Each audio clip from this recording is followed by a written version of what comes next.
आतंकवाद मानवता का सबसे बड़ा शत्रु है। ये बात भारत पूरी दुनिया को समझाता रहा, लेकिन महाशक्तियां तब तक समझने को तैयार नहीं हुई जब तक दहशतगर्दों ने उन्हें नहीं दहलाया।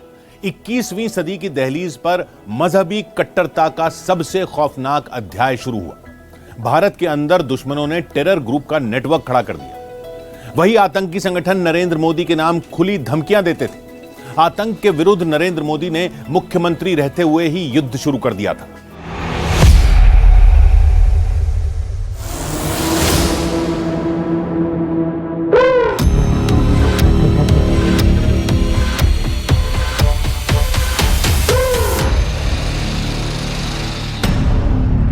चौबीस दिसंबर 1999 कंधार हाईजैक कांड।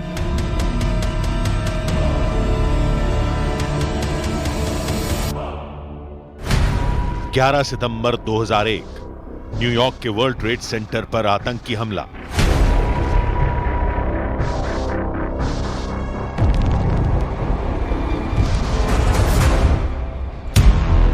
तेरह दिसंबर 2001 दिल्ली में संसद पर आतंकी हमला।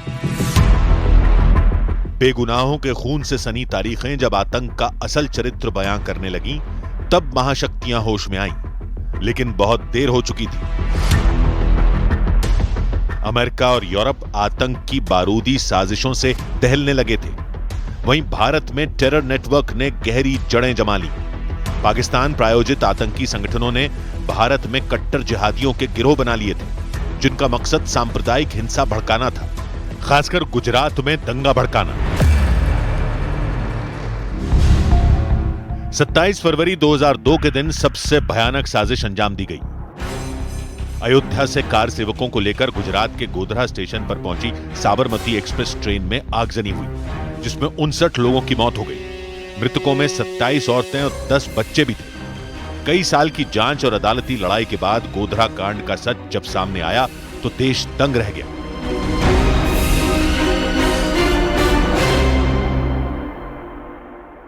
गोधरा कांड में कुल 94 आरोपी थे।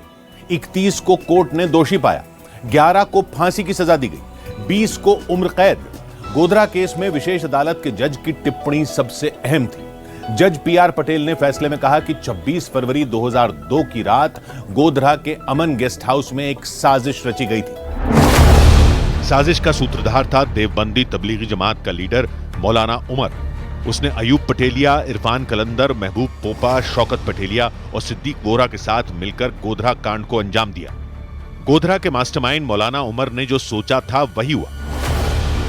इससे पहले कि साबरमती एक्सप्रेस में लगी आग बुझती, गुजरात में हिंसा भड़क गई। यह अजीब इत्तेफाक नहीं था कि जिस दिन गुजरात विधानसभा में नरेंद्र मोदी ने कदम रखे, उसी दिन दंगों की साजिश रची गई। हिंसा की जानकारी जब मुख्यमंत्री नरेंद्र मोदी को मिली, तब उन्होंने सबसे पहला काम जो किया वो जान लीजिए। मैंने कहा भाई मैं गोधरा जाना चाहता हूं, तो मैंने कहा यहां से बड़ौदा जाएंगे, बड़ौदा से हम हेलीकॉप्टर लेंगे। तो बोले हेलीकॉप्टर तो है नहीं। तो मैंने कहा किसी का देखो, तो ओएनजीसी का शायद था, तो सिंगल इंजन था। तो उन्होंने मना कर दिया, वीआईपी को नहीं ले जा सकते। मैंने कहा मैं वीआईपी नहीं हूं, मैं कॉमन मैन हूं, मैं जाऊंगा। जब नरेंद्र मोदी दंगा नियंत्रण में लगे थे, दूसरे राज्यों से मदद मांग रहे थे, तब उनके लिए कुचक्र रचे जा रहे थे। विरोधियों ने दंगों के लिए नरेंद्र मोदी को जिम्मेदार ठहराने की कोशिश की। जो विरोध के लोग हैं वो सरकार में थे और वो तो चाहते थे कि हम पर जितने आरोप लगे थे हमको सजा हो जाए, लेकिन उनके लाखों कोशिश के बाद भी जुडिशरी ने पूरी तरह डिटेल में उसका एनालिसिस किया, दो बार किया। गुजरात दंगे की जांच के दौरान नरेंद्र मोदी मुख्यमंत्री थे। स्पेशल इन्वेस्टिगेशन टीम ने नरेंद्र मोदी से कई घंटों तक पूछताछ की थी। गांधीनगर के एसआईटी दफ्तर में हुई पूछताछ के बीच उन्हें स्नान और पूजा करने के लिए एक ब्रेक दिया गया था। तब के एसआईटी चीफ आर.के. राघवन ने अपनी किताब में लिखा है कि नरेंद्र मोदी ने उस दिन सिर्फ पानी पिया था। पानी भी वो खुद लेकर आए थे। सांच को आंच कहा, लेकिन नरेंद्र मोदी के खिलाफ रची गई साजिश का अंत होने में कई साल गुजर गए। सुप्रीम कोर्ट ने 24 जून 2022 को दिए फैसले में एसआईटी की निष्पक्ष, गहन और स्वतंत्र जांच का जिक्र किया। अदालत ने एसआईटी की 2012 की क्लोजर रिपोर्ट को वैध ठहराया। कोर्ट ने कहा कि नरेंद्र मोदी के खिलाफ याचिका राजनीतिक उद्देश्य से प्रेरित लगती है।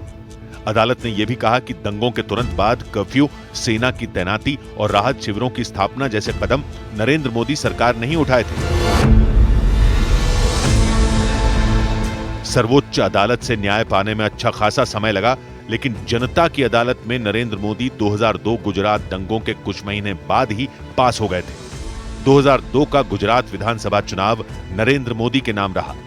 देश की राजनीति इसी चुनाव के बाद उनके नाम के इर्द गिर्द घूमने लगी।